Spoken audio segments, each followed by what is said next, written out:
right, Cobus, officially welcome to the Performance Formula podcast. It is so cool to have you. I've known you for quite some time, and I think we've never physically met, but we've had some cool conversations online, and it's really cool having you here. And in particular with some of the things that you do and what you're busy with that I'm fascinated with. So, yeah. Awesome. Thank you, Jody. It's been a while. I've had it on my plan to be on your podcast. I've just been waiting for the call and then the message came. So, just perfect timing. I think 2024 is about moving forward. And so being on here is a start. And especially now going into Q2 for the year, what is expecting and what should we be doing? And so thank you. Yeah, brilliant. So you do some interesting things, right? Your workshops always look interesting to me on Facebook, the things that you do. I think you go into like corporate spaces, maybe more, and then you bring different ideas and a different way of, I think, getting your message across. Maybe by way of introduction, just share a little bit about who you are, what you do, and then we'll take it from there. Yeah, Jody. Just before we kick off on that, I think bringing interesting things. It's bringing in and making the theory more practical.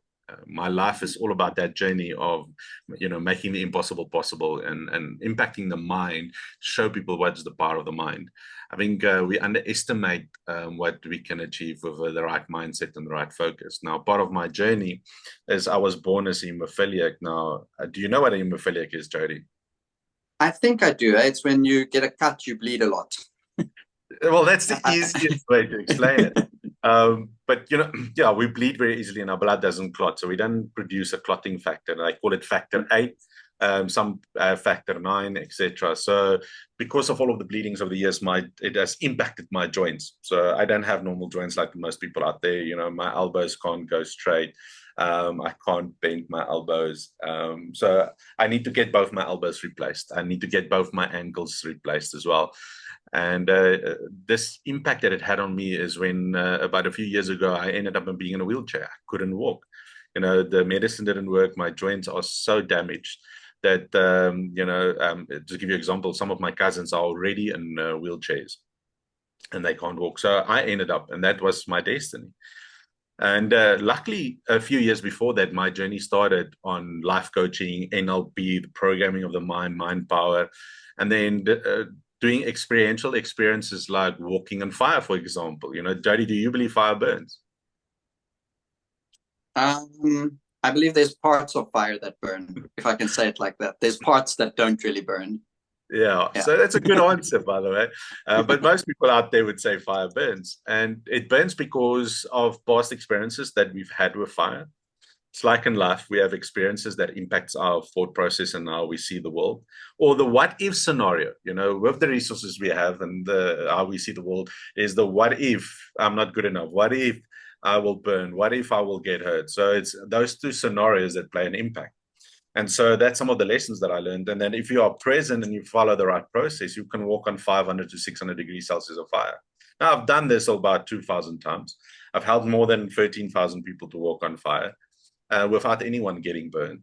And I think the one thing that it came out with me is that I can have my circumstances of my past and what my reality is define me, or the future of the probability of being in a wheelchair define me. So I could either accept those. However, I remember sitting back at that time and thinking about, okay, I have all of these tools. My operation was scheduled for October. I canceled it and I said to the doctor, I don't want to come. Because just to give you an idea, it's 6 months per ankle, just rehabilitation. And then it's elbows. So you're looking at a 2-year journey. Now, you have kids, right, Jody? Yeah, one son, yeah. They're not cheap, eh? They're very expensive. I have 2 boys, and the one is 14 and the one is 9 now, that I wanted to give the best. So to be not able to work for 2 years and going through this will have had a big impact. So I had to make a choice. And so I said to myself, let me apply all of these mind power tools, even like from your Tony Robbinses and Wayne Dyer and Jim Rohn and all of these gurus that talk about the body-mind connection and how the body can heal itself, Deepak Chopra, for example, and Joe Dispenza is another one that is one of the guys that I look up to. And I said to myself, okay, let me apply this. And I think this is where in life is, can I share a story It's this fire away. If guru. it's in your heart, then let's run with it. Yes, so this is the guru of the town, another town. So the mom's daughter is using a lot of sugar, and she wants this daughter to stop using sugar. She's addicted to sugar, so she travels to the next town and then goes to the teacher, guru, and asks him, please just tell my daughter it's not good to use sugar and that she needs to change. And the guru looks at her after she's been waiting there the whole day and says to her, come back in a month. And the mom wants to pull out her hair, have to go all the way back, waits for a month, and a month later she takes her daughter a long track, gets into line, and later the day gets in front of the guru. And she asked the same question again for the guru, and the guru this time told the daughter, stop using sugar. And the mom looks at him and is like, you waited a month just to say one sentence? Why didn't you say it last time? He said, because last time I was still using sugar. And so he had to stop using sugar, to tell someone. And I think that's part of life. It's easy to have all of the theory, but can we apply it practical? And so I told him, okay, I have all of this theory. Does this really work? And so I went to apply it. And I see it as like a farmer. Once you prepare the ground, you know what seeds you are planting, then you look after it. It's not an overnight success. It's a process. And so I started doing that. And one of the things that I also did is set myself a big goal. And have you ever climbed Kilimanjaro, by the way, Jody? I have not. Do you want to climb Kilimanjaro? If it's ever in my life's path, I would not say no. Well, I think it can be a fantastic experience. It's life-changing because I set myself a goal to climb Kilimanjaro. And everyone said to me, Cobus, look at your reality. You can't even walk. How are you going to climb a mountain? Well, I said, I need something so big that it scares me, that it challenges me. Because the thing is, the only time we grow is when we're challenged or when we're under pressure. So I put myself on board for that. And through that, I just got better and better. And, I went to climb Kilimanjaro in 2018, and I did it with my crutches at the time. However, today, it's about, 6 years later, I can walk. I almost can run a little bit. I can jog a little bit. I did it the other day. And after even the doctors, end of last year, I went to the hospital. They did x-rays on my elbows and my ankles. And according to the x-rays, my joints are worse than what it was 2017. And I'm walking now and I can almost run. So it shows me that these tools that we talk about, me and you, Jody, about mindset and visualization, etc., does work if you apply it consistently. Yeah. Long story. That's more or less you in a nutshell, right? And I suppose that's one of the things that I always, when I see the things that you do, that I'm always curious about is how do you live life? Because I'm aware that you have these, I don't know if I should call them struggles, right? They don't sound like they struggles, but in my mind, like, it doesn't necessarily make life easy. So it brings a layer of struggle into that you have to consider in everything that you do consistently every single day. And I'm always fascinated with how you never seem down. You never seem beat up. You never seem, and I'm wondering where that comes from. Like, where does that come from that you have all these challenges? Ordinary people, I say ordinary people with huge respect to other people in their lives, but I view myself as an ordinary person, right? There's nothing special. I don't have huge health issues. Maybe some things from throwing cricket balls for years, a bit of shoulder, a little bit of lower back. So our perception isn't the same necessarily, like we don't think of life in the same way. And so you've had these challenges, is maybe a better word, right? Challenges thrown your way. How did you, is it like literally just, okay, I know some NLP and I know some tricks, or is there more to it that you could actually just get to a place to say, you know what, I think I'm going to try and not listen to all these experts initially. I'm going to test some of these things and see where it takes me. Yeah, just to give you the audience a thing, like this morning, just from the way I slept, my shoulders in pain, my elbows in pain. So I had to drive this morning to a meeting at 7 o'clock. And just driving was a challenge, right? So I do live in pain. Mine is maybe physical. But most people, think about COVID that people went through, that lost their jobs, financially down the dumps, not knowing how am I going to pay the end of the month. Mine might be physical, but all of these external things also impacts the physical. When you are stressed about the end of the month, and when you're depressed, your whole body goes into a state of unhealthiness, if I have to say that. So yes, it's not struggles, but it's challenges. And is it easy? No, it's not easy. I think if you think about it, if your car breaks down or stands without, battery is flat, you don't have the tools. Now you have to change the battery. The process that it's going to take to charge the battery or get a replacement is so much longer, because you have to phone people, you have to call around. And if you're an ego, like some men, they will try to fix it themselves. It will take even extra hours. So before you know it, the day has passed before you can fix it. So because people don't have the right tools. And one thing example, at one point I struggled with my vehicle. So I remembered, for some reason I never knew they put in the wrong battery. And so every morning it would be flat, or I would get to a place and I wouldn't be able to start it. So then I would call someone and get someone to take a long time. However, then I got myself jumper and an extra battery, because I thought it's just me, there's something wrong. And those tools help. So instead of waiting 2 to 3 hours, I could jumpstart my car like in a few minutes, until it got so painful every time wanting to jumpstart my own vehicle, no matter where I was, that I decided I'm going to the battery center. And I think this is where the thing comes in. How long are we going to struggle and challenge ourselves before we make the changes, before we get a coach, before we go and ask for help? Because then I went and looked, and the guy just pointed, they put in a small battery for you, let's change it. They change it, and suddenly my problems disappeared. And I realized then is like, when I'm down, it's okay to be down. It's okay to be in pain. It's okay to be in depression. I go through it as well. You might not see it on social media, but I go through it as well. And then I go sit for half an hour or an hour, and I sulk in that emotion because I am feeling that emotion. We can't put it in a box and bury it and then think we don't have to deal with it. Somewhere we're going to deal with it. So why don't you just deal with it at that moment? So if I want to cry, I cry when I want. And then I use a journal. So I just go write down these thoughts. And if sometimes, a week ago I didn't feel good, I did my eulogy. So what would people say at my funeral? So I cried and got it out. And then after that, I felt good. And then guess what? We have tools. I have friends. I have coaches. Then I reach out to them. It's like, this is how I'm feeling. What should I do? How can I refocus?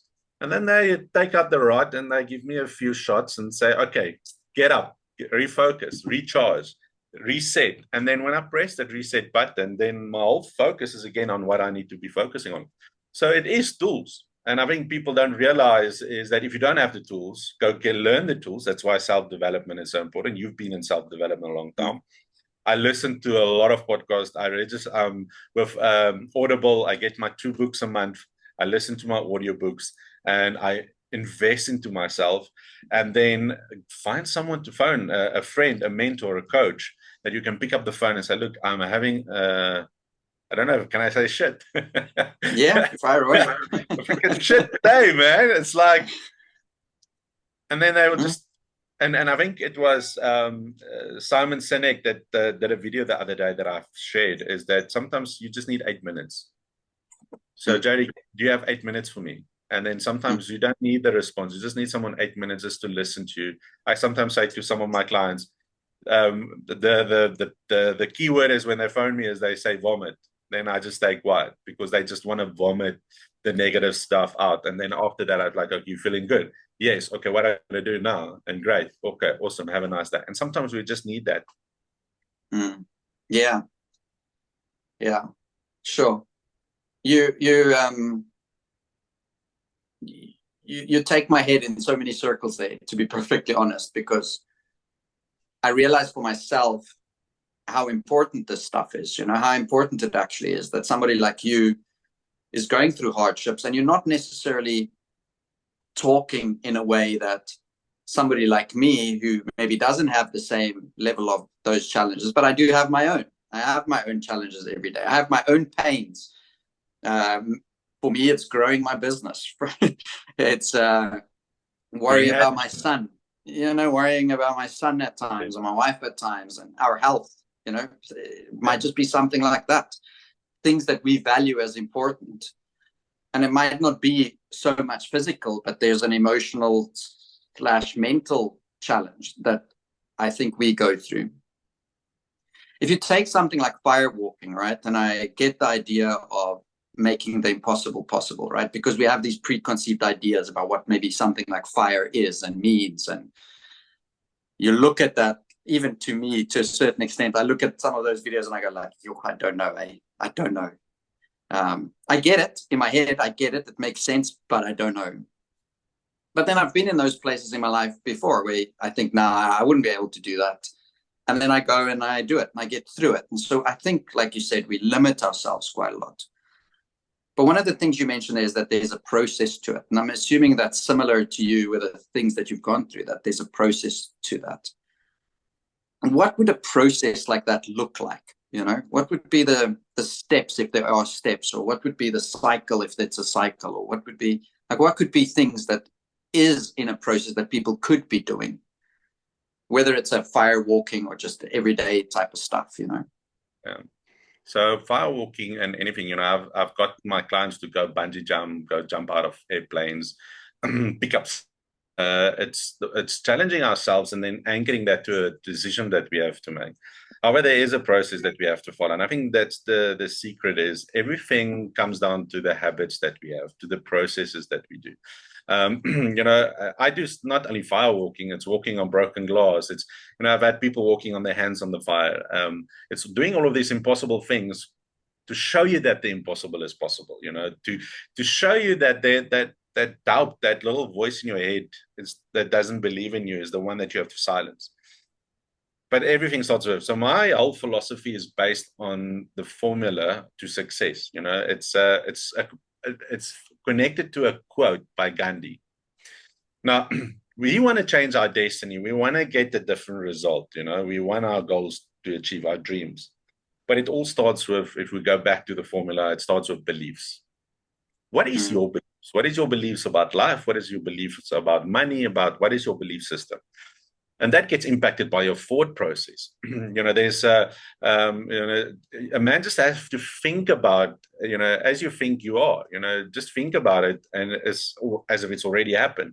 So your thoughts play a big part, you know, that's, people don't realize how powerful is their thoughts. Your body takes it on as personally, but that gets impacted by our words. So those three things impact each other. What is, you know, there's a book that says life and death is in the power of the tongue. Just listen to yourself, how you talk on a daily basis.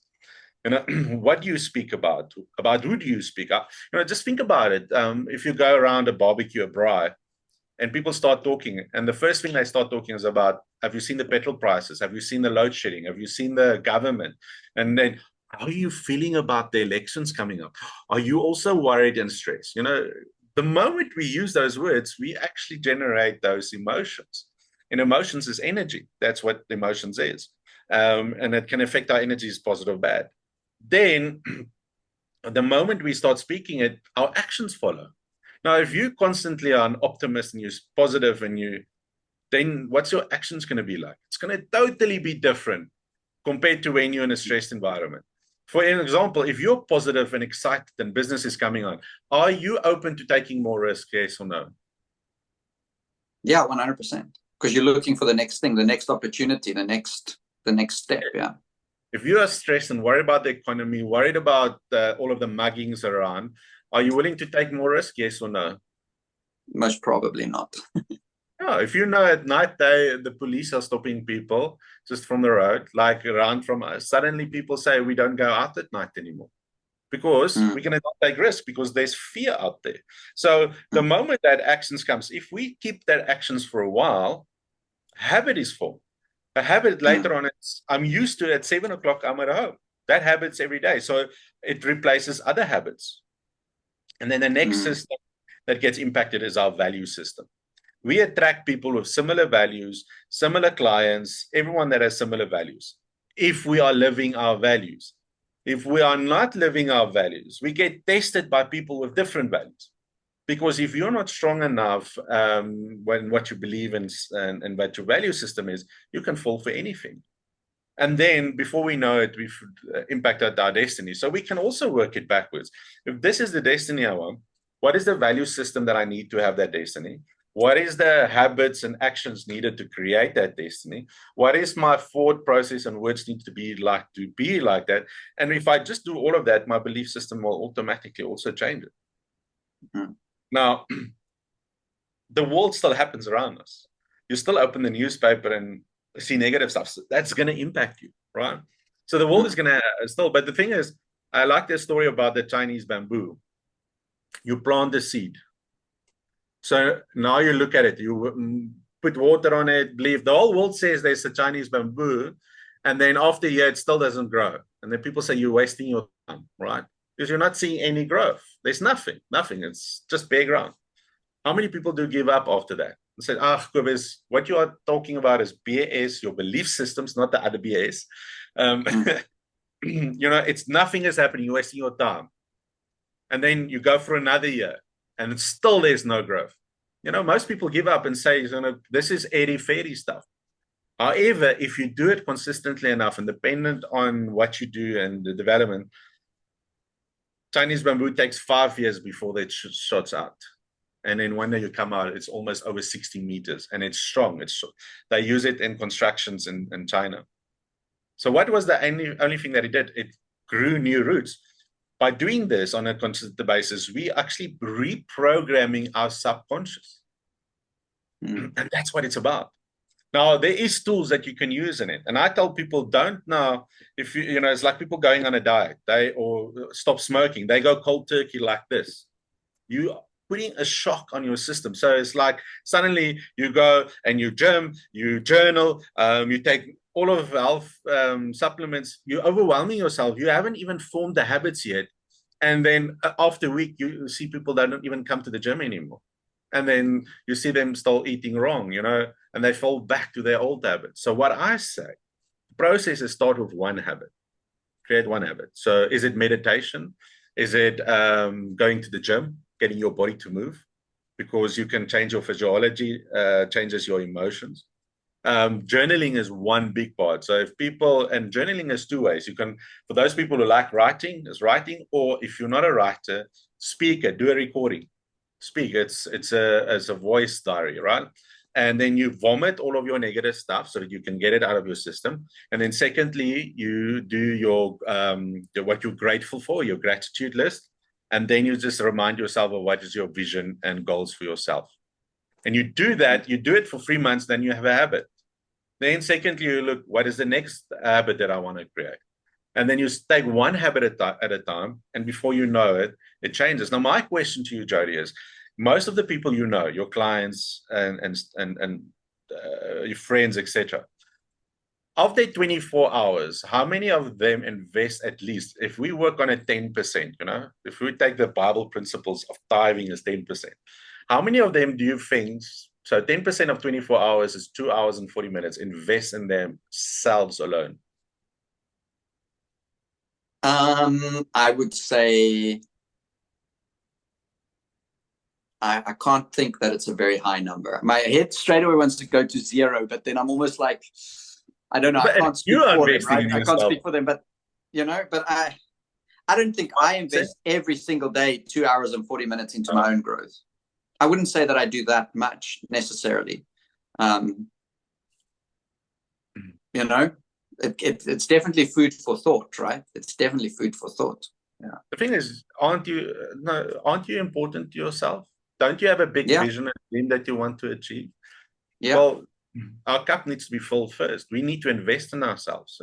It's like this little kid. The mom gives him a puzzle of the world, the map of the world. And it's teared into pieces, and she says, "Go put it together." And after a while, he comes back and says, "Mom, look, I've fixed it." And she says, "How did you do it?" And he says, "When I turned the pieces around, I saw the face of a person. And so when I fixed the person, the world was fixed." And so if we fix ourselves and change ourselves and invest in ourselves, the world around us will change. Our friends will change. People will change.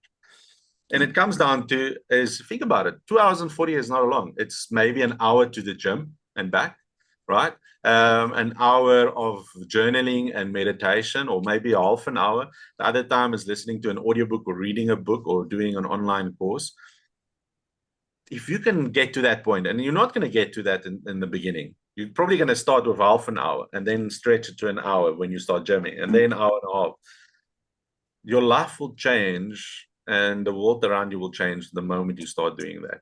And the investment that you do in that 2 hours and 40 minutes is what you lack. So let's say my finances, I'm struggling with my finances and budget. I always run out of money. So then go do a course, go read a book, go read Rich Dad Poor Dad, go read, do an online course about financing and budgeting. Investment, how do I work with my money? So I upskill myself so that I have the tools to be able to do it, for example. And the moment you start doing that, then you're upskilling yourself, that you have the tool. And that's what you asked me, Cobus, do you have a toolbox that you do? Yes, I have then a toolbox that I can tap into and say, okay, for this, I need the following tools. And then I just apply it. And, you know, and then when you're right down to hire people to do certain things for you, then you know the lingo, you know the language, you know that these people will, you know, what to expect from them. And suddenly, before you know it, you have created a new destiny and new results in your life. Yeah. So I think for myself, I didn't necessarily calculate in gym work and things like that when I thought about the 2 hours and 40 minutes. So maybe we exercise 4 or 5 times a week, maybe anywhere from 30 minutes to an hour. I like to journal. My favorite way is I waited so long for this because I use my phone for a lot of things. I know it doesn't sound great, right? But I post the podcast with my phone. I do all the social media stuff with that through my phone. I interact with my clients a lot through my phone. I'm recording this podcast through my phone. And so I couldn't wait for the journaling app from Apple to come. And it finally came, because then I know, okay, cool. Because I tried notes and I tried all these things. And that app's brilliant because you can leave a voice note inside there. You can type things up. You can add a photo. I absolutely love that, right? So in those ways I invest. I think where I fall short is maybe in terms of my own realization in this conversation is I know there's areas where I can step up and I'm not necessarily actively pursuing them.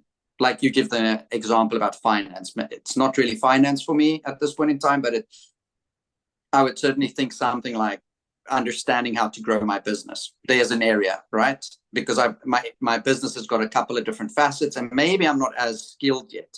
And so, hey, there's an area. And I don't think I'm as active in pursuing those sort of things all the time. It would be sporadic. It would be sporadic. And I think what drives me more is, shucks, I need to know something or understand something so that I can help other people. I don't necessarily go, how do I help myself, if that makes sense. So I'd much rather spend time signing up for a course, YouTubing, reading, because I got some idea that my clients are struggling with that I want to help them better with. Yeah, I learned through that stuff too. I think that's almost like my go-to, where I'm realizing maybe I should also be aware of where's my areas that I fall short and pay a little bit of attention to them. So thanks for that. I think that's definitely a new / different awareness for me to just have for myself, you know, not just be dragged into the interests of, it's my interest too, obviously, but it tends to get fueled by wanting to help other people rather than what is it that I need. Yeah, definitely. I think in the industry as what we as well as is also, when we talk, it's like becoming like that guru, because then we speak from a place not only of learning it, but then we take things and we start applying it in our life. Then we can talk with more authority and with more credibility. That's why you're doing what you're doing, because you've been doing it with sports teams. So it's your expertise, but that's only one part of you. There's so many other parts of you around you as well. You have a son, you have a wife, and you have all of these other skills and tools that you can just improve, that you can share. Because sometimes we think what our clients need, but it's not always what they need, and sometimes they just need something different, a different flavor, different something to say, wow, I never knew about that, and I think that's where the secret lies, and that's what pushes me. Like now I've been writing my memoir, my personal story in my book, and launching it in May. It's called Walking Through Fire, Whatever It Takes, and it's about my journey. And the things that you're talking about is reflection of my life. The things in my life started changing when I started investing into myself, learning new things, reading. I used to hike every day. Now I joined the gym. Now I can do a little bit more things as I get better, even though my joints are still the same. Still don't have muscles, but mentally I'm in a better place. And I think, and that impacts, just give you an idea, since the beginning of the year, I'm almost lost 20 kilograms. Sure. I went big because after COVID and last year picking up a lot of weight.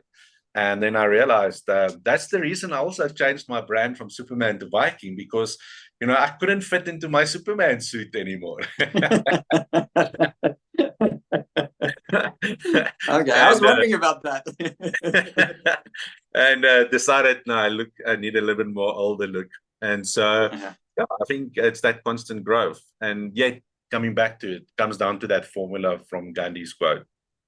We have the power to change our destiny. And this is why I like fire, because if I can show you that you can walk on fire without getting burned, what other beliefs do you hold on to and think is true and you never question them?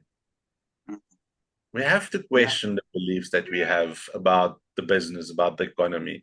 Because most people ask, how's business currently in South Africa? And they all say, oh man, it's tough. People that have money. It's probably the elections coming up. That's why people are not spending money. So we all find reasons and stuff of why it's not happening. But you will notice on my thing, it says the top one says whatever it takes. If you've got whatever it takes mentality, suddenly you won't have excuses, you won't blame. It's just, I haven't done whatever it takes yet. And so how can I step up to the next level to do whatever it takes? And then the second part is we only have one life. You don't want to get to the age of 60, 70, 80 and look back and say, damn, I regret I never asked that lady for a coffee. I never asked that client to sign them up. I was too scared to pick up the phone, whatever the regrets is going to be. And I think it's live with that regret to say, we only have today. Whatever we do today is going to impact us tomorrow. We can't change the past. We can learn from the past. But if we live without the regret, we live in the moment, we live in the present, and start focusing on what is the changes and difference I can make today. Yeah. I mean, one of the things I was very aware of for myself when we moved to Mossel Bay, as you know, it took me 10 years. It took me 10 years from the inception of the idea, right? That was my own personal journey, my struggles, like so many different things needed to happen, needed to shift where I could say, okay, cool, I'm ready to pack up and go. A lot of people think that we had savings. When I spoke to people at the time, oh, geez, Jody, you must be loaded. I'm like, no, I'm not. There's no savings. The only thing we had was an opportunity to come stay here. That we had, right? So that obviously helped. We didn't have to come here and pay for accommodation, or we had family that said, we're happy to have you, right?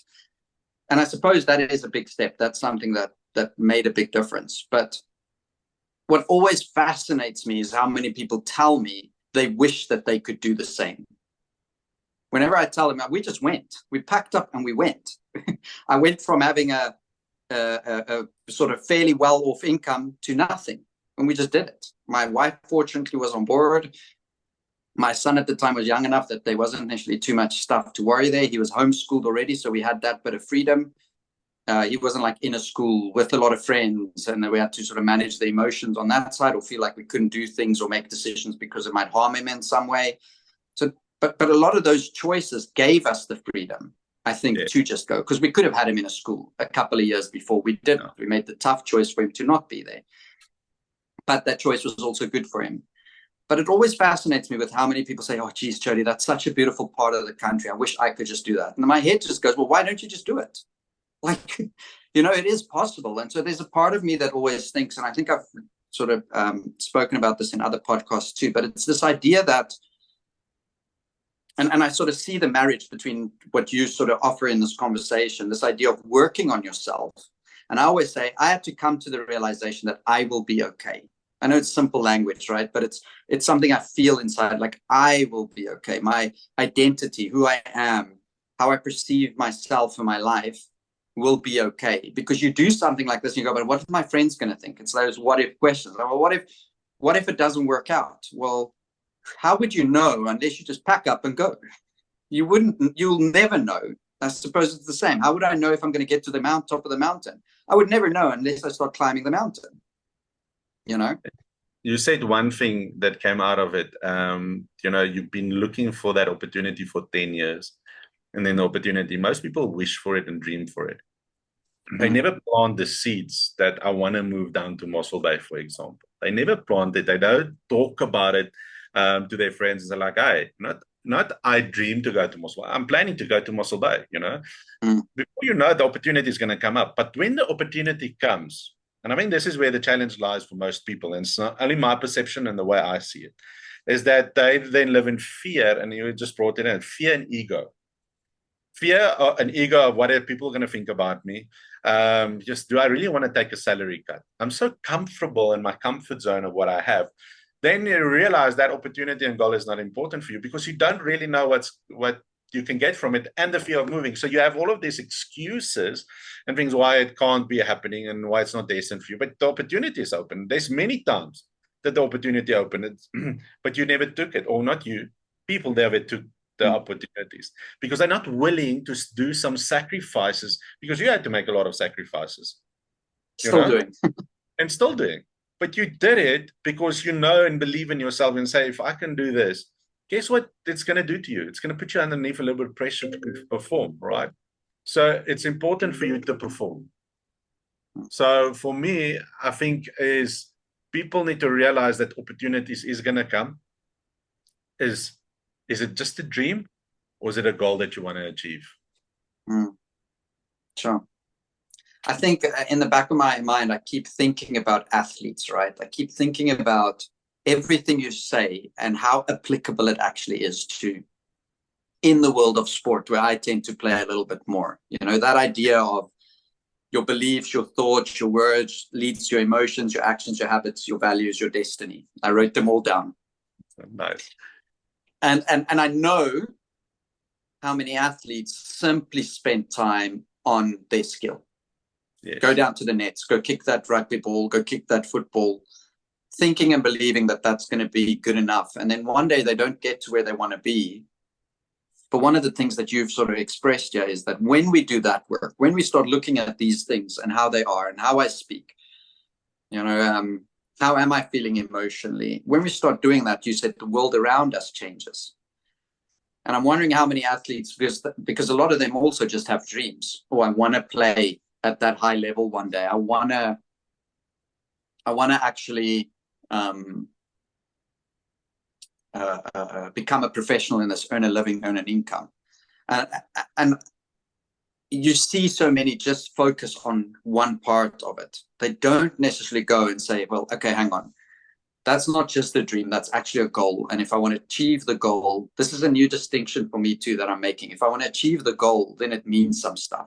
Then it means I got to be a bit more directed with what I'm doing and how I'm doing and what I'm busy with. So yeah, I'll go hit the balls at the nets, but I've also got to start thinking about if I'm actually wanting to become that person, if that's going to be my destiny, well, is my values in place? Am I doing the things on a daily basis that I need to do in order to make sure that this is becoming a success? You know, is the actions matching with those habits? Is my emotions in place? Am I consistently talking myself down, beating on myself? You know, thinking I'm not good enough, or am I actually going, yeah, I can do this. I'm good enough at that. This is my next step. This is my next area of growth. Am I doing that? You know? So just to add to that, it's the whole package. You know, my challenge to players are, don't see yourself just as a player. It's the whole package. You know, it's almost if you take the whole, let's say a wheel of life. You look at all the areas in your life. What you just talked about is you have to do that in every area of your life. Finances, career, business, family, friends, relationships, mindset, whatever all of the areas are. And then you have to look, what is my habits in all of them? You know, what is the perfect package going to look like? And the challenge that I found with players is that they don't see themselves as a brand. What they stand for. Think about it. How many players never make it because they just wanted to play? They never saw themselves of, I need to build a personal brand. I'm a business. The moment, you know, you work with a lot of players, and I just wanted to bring that in. The moment players can start seeing themselves as a brand, as their own business, their whole career will change. Because what does a business need? They need admin, they need branding, they need marketing, they need the right skill set, basically, because to start with, you need the right product. So products is your skill level, right? What are you bringing to the table, et cetera, et cetera. So you just change the lingo about it. Suddenly you look at your business totally different. You make different choices. You make different, you choose different, most players, how many players have you seen, players for a province, they shine, man, they are stars. And then because they're chasing money, they go to another team where they get more money, but then they disappear. You never see them again. And then you think this guy had the most amazing potential and he disappeared because they chose the wrong professional team. They didn't see themselves as a package. And I mean, that's the thing. And I just wanted to bring that in for the players that's going to listen to this. You have to think of yourself as a business. Yeah. Yeah. I think that's such a cool example because that happens a lot. There's a lot of extremely talented individuals out there that just don't make it. With 10-year-olds who show immense promise, and by 15, they're nowhere. 15-year-olds who you think is going to be the next best, and by 19, they're not. And I often think that the biggest reason for that is this stuff. What you've been speaking about.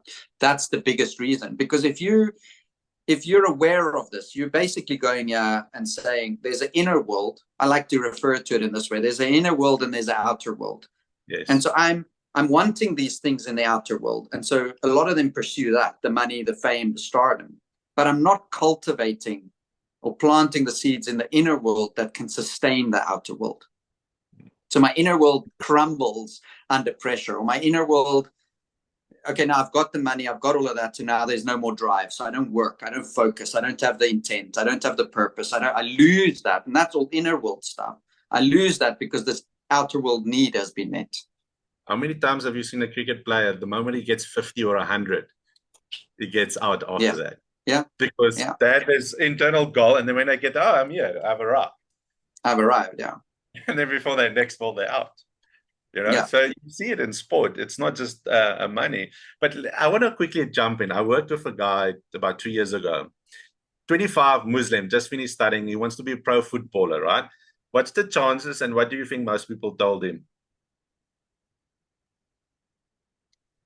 The first question I would have before I just give my straight up answer is how good of a footballer was he at that? Like, was he going to start from scratch?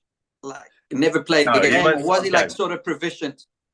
He was proficient. He played for a school. He played a little bit for his university. So he believed he had the skill. He played evening soccer, etc. He believed he had the skill. So, and because I asked the same question first, because you can't take someone from nothing. They at least have to have some skill. So let's say they have some skill. They, if they practice a little bit more and upskill a little bit more, they will be on that level. But still, at 25, what do you think most people told him? Most people most probably said to him, better go into business. Yeah. So focus on that rather. So we took the Gandhi quote and we created a business around him to create the perception that he's a pro footballer. Created a website, created videos, created marketing material. And then one way for him that worked, we created a podcast.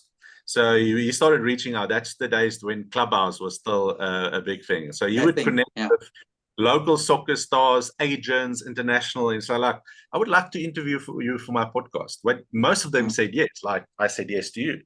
And so you would interview them. And then the last 5 minutes, you would then ask them the question, what advice will you give someone my age, 25 years old, that wants to become a pro footballer? What do you think they should take? And they started giving him steps to take. They started saying, look, I can actually introduce you to an agent that might be open to talk to someone like that. And so suddenly he opened doors. And 12 months later, guess what? He got his first pro contract with a team in Georgia, not even in South Africa. And he left South Africa to go play professional football. So whatever it takes, right? Whatever it takes, but creating a business and a perception around who you are. Yeah. No, that's a brilliant story because my answer to that normally is I'll never take somebody's dream from them. I'll never do that. And so I think one thing I'm stealing from this conversation definitely is, yes, there can be a dream, but if you want that dream, if I use that sentence, I'll never take somebody's dream from them as long as they turn that dream into a goal and they actively pursue it. But if it's just going to be a dream, then you're better off maybe, focusing on something else that you actually can set some goals in that will get you to drive with some purpose forward. That's why they live without regret. Yeah. Go for it. If you don't get it after 12 months and you know you did whatever it takes, you put everything on the line, you didn't get it, at least you will be one day look back and say, I gave it my all. And it didn't happen for me. The door didn't open it, but at least I knew I gave it. However, what if a door opens for you? We never know. You know, you could have said no, and then in a few years look back and say, "Oh, I had the perfect opportunity to go to Mossel Bay, and I never did, and now it's too late." Yeah, now it's too late. Yeah. Even though you had to make sacrifices, you live in a place that most people wish that they could live. Yeah, I always think I actually want to make a social media post about this, because whenever I go and we walk on the beach and I take a beautiful photo of a sunset, or like this morning, it's been quite misty and rainy, I always get some random person commenting, "Oh, I wish we could do this." And I always go, you know what? It's easy to say that. It's easy, "Oh, I wish I want to do this," but you don't know what it's actually taken. And it was a risk. And we left as a family. We just said, right, here's the cliff, here's the end of it, and we're just going to go. Yes. Pack up our stuff and go, because, and I don't know where your thoughts sit on this. What became very apparent to me was the discomfort of the comfort of the life in Joburg, if I can put it. So yeah, life was comfortable, but there was an undercurrent of discomfort, of unhappiness, of sort of mundane, boring Joburg air, Joburg life, versus saying, okay, let's take this risk, but it brings us a whole bunch of stuff that we want. We can go swim in the ocean 2-3 times a week. I work for myself. I'm not bound to an office. If Wednesday morning looks like a good time to go swim, we'll go swim Wednesday morning. But to do that has had a financial cost. As an example, it's had a cost on. The funny thing was that it was shifting brand essentially at the same time, going from cricket coach to mental performance coach. So I knew everything has to start over. Business has to start over. Brand has to start over. Finances have to start over. To a certain extent, my relationship with my wife and my son started over, because all of a sudden I'm not away from home 7 days a week. I'm home 7 days a week. And so that was bumpy initially to just get through some stuff. But are we in a happy, better, healthier place? 100% in so many ways. And so it was the understanding, I think at the time, it was the discomfort of the comfort, that we don't want this life. We want something different. We aspire to something different, to just get to a point eventually where, okay, cool, let's just take the leap, and then we'll live life from there. And I think a lot of people aren't willing to do that. They'd rather, oh, geez, I wish I could do that too, go walk on the beach. I'm jealous. It's easy words to say. But whatever you went through, I went through as well. I left a big house, 2,000 square meters, 6 rooms, 3 bathrooms, trampoline outside, swimming pool, big yard, family business, living the life. I gave all of that up to come to Pretoria to start from fresh for my dream and vision. So I gave up all of my comfort zone, scaled down, and was willing to do that. And I think, the moment you start believing in your destiny that you want to create, and you will do whatever it takes. You decided we're going to go down. We're making these sacrifices because we see the vision, what it can be in 10 years. Because we underestimate what we can achieve in 10 years. You've been there now, what, 2 years? Yeah, 2.5, 2-3 years, yeah. It's not even a drop in a can, right? There's still 8 years. And look how far you've grown and what you've achieved. Now, if you just put in the right work and the right skills and the right marketing, etc., you can exponentially grow in the next 3 years. And then in 5 years, you look, because I know where I was 10 years ago and where I'm now. It's totally different places. Now I'm like, okay, where do I want to be the next 10 years? And so, I think that's the question, is where you're going to be the next 8 years for your 10-year thing. And you're going to look back and what's the best decision in your life. And that's where rather do it now than waiting another 10 years to make this decision. Yeah. I know, if I know your thing says live without regrets. If I had one regret, and I say if, because it isn't really a regret, because I understand it was my journey, right? It was my process. I had to go through certain things, realize certain things, say goodbye to certain things, give up certain things to get to a point. But if I had a regret, then it would be, I should have done this 10 years earlier. Yeah. That would be the only thing I should. When the idea came in its infancy, I should have just, if I knew what I knew now back then, I think so many things could have been even better, right? like a little bit younger. There's more things that maybe you can do. Your body's up for more things. Not that I feel like my body isn't up for most things. It's just the idea of it more than anything, you know. Do you think, where could I have been if I didn't wait till 40 when I did it at 30 when I had the idea? And so, yeah, I think that my sense is just always people are comfortable in their comfort, and then and I suppose that's what the fire is, right? It's this uncomfortable thing that sits in front of you. It's the challenge of the uncomfortableness of going into a space and a place inside in your mind where you think it's impossible, and outside, like physically having to do it. That I can see the work that you do helps people to at least break that down, or break the perception of that down. And so if they've got that perception broken down, then how can I apply this to my business? How can I apply this to my relationships? How can I apply this to other parts of my life? Definitely. So, and I agree with you. I think that's maybe our challenge to people today is start taking action, you know. And that quote that I just shared, that's for me is so powerful. It's where it starts. Just look at what you want to create, work it back, and make it happen. It might not be tomorrow, but I know people that have packed up today and decided to go overseas, decided to move down to Cape Town, change jobs. The thing is, you need to know it's going to take work, no matter what. It's going to take effort. It's going to take energy. You have to get out of your comfort zone. You have to go bungee jump. You have to go jump out of an airplane, do something that you've never done before, to realize, and this is why I love these tools, to realize what it takes to get out of your comfort zone. It takes a lot of self-talk. Takes a lot of self-convincing to tell yourself, I need to do this, I can do this, I will do this. And then once you've done it, you look back and it's like, oh, that wasn't so difficult. It was actually easier than what I thought. And that's the same principle that when you go make these decisions, follows the same thing. You will look back and it's like, oh man, why didn't I make it? It's like what you said, why didn't I do it 10 years ago? Yeah 100%. And this is why these tools are so powerful.